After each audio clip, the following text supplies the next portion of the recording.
morning student.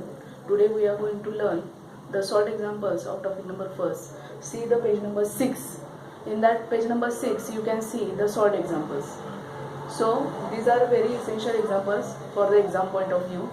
Then see the first example. What is the first example?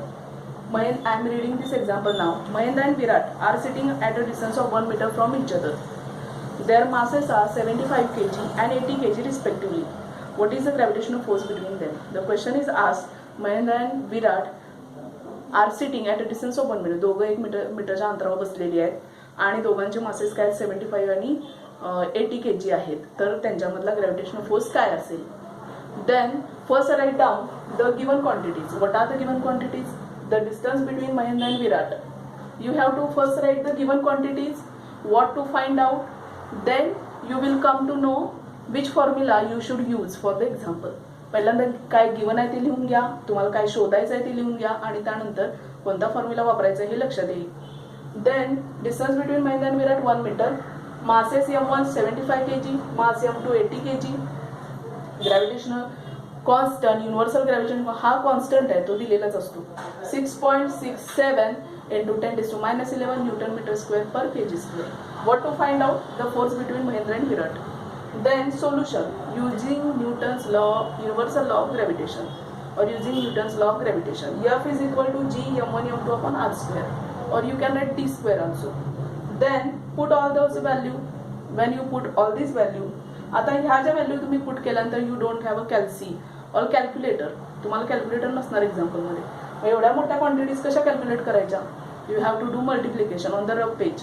Rough पेजवरती calculation करा. आता 6.67 मी तर calculation केलेलं आहे, स्वतः केलेलं आहे.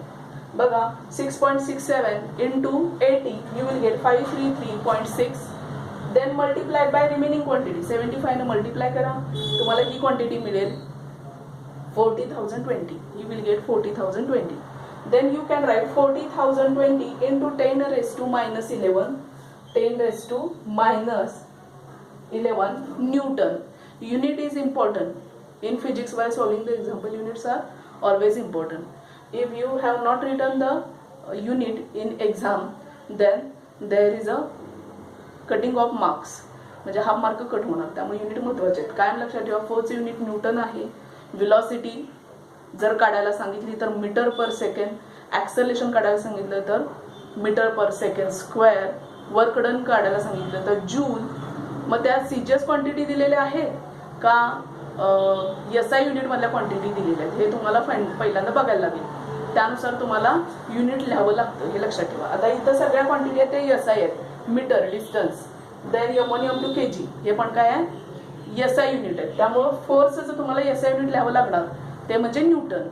ऑलवेज रिमेंबर हे नववीमध्ये झालेलं आहे युनिट, आणि युनिट फिजिक्समध्ये मॅथ्समध्ये इम्पॉर्टंट असतं.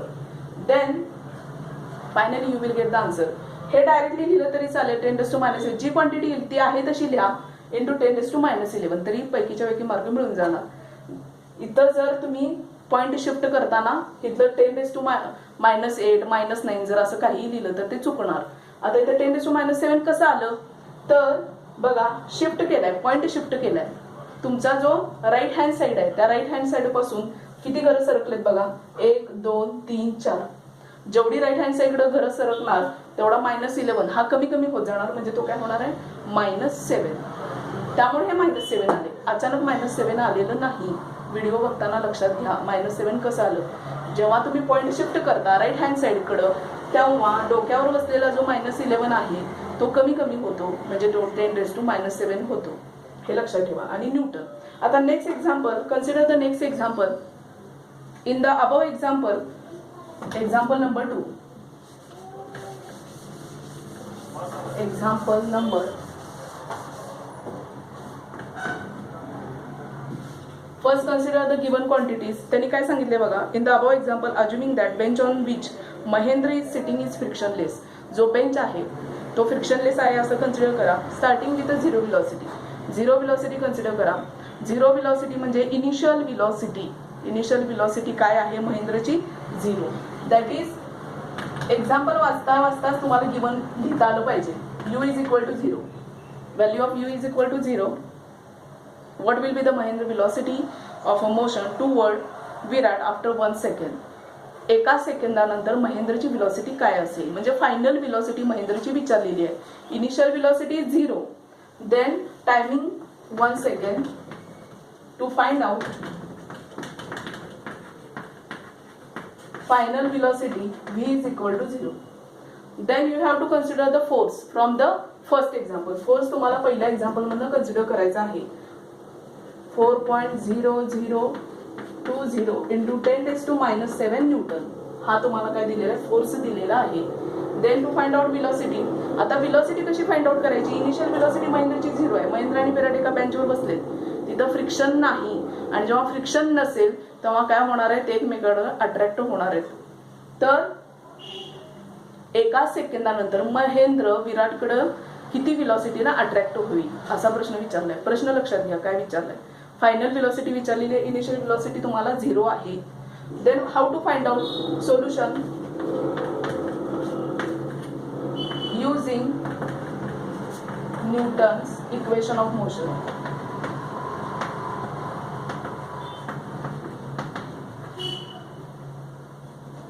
Using Newton's first equation of motion.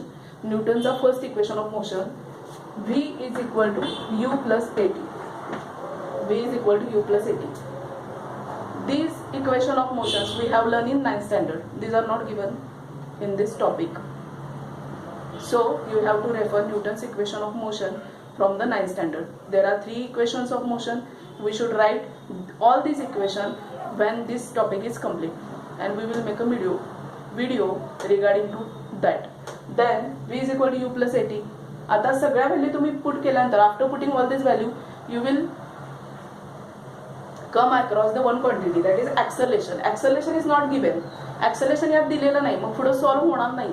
मग त्यासाठी ऍक्सलेशन काढण्यासाठी काय वापरावं लागेल. Then using according to, or you can write according to Newton's second law. Always remember Newton's equations of motion and Newton's laws of motions are different. These are two different laws. म्हणजे Newton's equations of motion हे वेगळे आहेत आणि Newton's lodge of motion हे पण काय आहेत, वेगळे आहेत. हे लक्षात घ्या. You according to Newton second law, F is equal to ma. F is equal to ma. From this formula, आता हा फॉर्म्युला बघा वेगळाच आहे, तो काय पुस्तकामध्ये दिलेला नाही, तुम्हाला स्वतः शोधायचं आहे, लॉजिक लावायचं आहे. इथं ए ची व्हॅल्यू घातल्याशिवाय तुम्हाला फायनल व्हेलॉसिटी येणार नाही. मग ए कसा फाइंड आउट करायचा, F is equal to ma. Put the value of F and m and find the acceleration. I will erase all this quantity and find out. Now F is equal to ma. Therefore acceleration is equal to F upon m. Put the value of F from the equation 1 or example number 1. 4.0020 into 10⁻⁷. Then mass of Mahendra 75. आता do the dividation. तुम्हाला deviation करावं लागणार आहे, तिथं कॅल्सी नाही, त्यामुळं स्वतः divide करायचं आहे. I will write directly answer. What is the given answer, 5.34 into 10⁻⁹ metre per second square. This is acceleration. आता we don't want acceleration, we don't want to find the acceleration. Why we have find out this quantity to solve the another equation, v is equal to u plus at. ए काढल्याशिवाय पुढे जाता येणार नाही. ऍक्सेलेरेशन जोपर्यंत तुम्ही काढत नाही तोपर्यंत हे सॉल्व्हच होणार नाही, त्यामुळे ऍक्सेलेरेशन काढायचं आहे. ऍक्सेलेरेशन किती आलं बघा, आता युनिट मी लिहिलेलं आहे metre per second square. ऍक्सेलेरेशनचे unit लक्षात घ्या, metre per second square, व्हेलॉसिटीचं metre per second, फोर्सचं Newton, work डनचं joule किंवा अर्ग, म्हणजे SI आहे का सीजीएस आहे, त्यामुळे तुम्हाला युनिट कन्सिडर करायचे. त्यासाठी पुन्हा 9चा एकदा टॉपिक वाचा, रीड करा. Then use the Newton's first equation of मोशन. Now Newton's first equation of motion, v is equal to u plus at. Now therefore put all the value v, value of, you have to find the value of v. Put the value of u, initial velocity is 0. Put the value of a acceleration 5.34 into 10⁻⁹. and put the value of time, that is 1 second. You will get, finally what you will get, v is equal to 5.34 into 10 raised to -9 meter per second. This is the Mahendra velocity towards the Virat. म्हणजे महेंद्र हा विराटकडे त्या व्हेलॉसिटीनं जाणार आहे. कुठल्या व्हेलॉसिटीनं? 5.34 into 10 raised to -9 meter per second. This is your answer.